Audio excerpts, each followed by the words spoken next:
ಊರ ಮನೆ ಮನೆಯ ಬೆಳಕಾಗೆ ಇದ್ದನು, ಜನಕಾಗೆ ಕನಸ ಕೋಟೆ ಕಟ್ಟಿದ. ನಂಬಿ ಬಂದ ಜನಕ್ಕೆ ಪ್ರಾಣ ಒತ್ತೆ ಇಟ್ಟನು, ನಾನು ನನ್ನದೆನ್ನುವ ಆಸೆ ಕಟ್ಟಿಟ್ಟನು.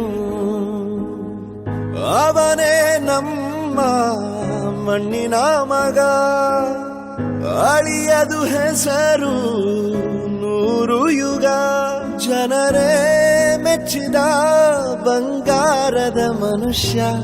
ಒಂದನೊಂದೂರಲ್ಲಿ ಒಬ್ಬ ರಾಜನಿದ್ದನು, ಊರ ಮನೆ ಮನೆಯ ಬೆಳಕಾಗಿದ್ದನು.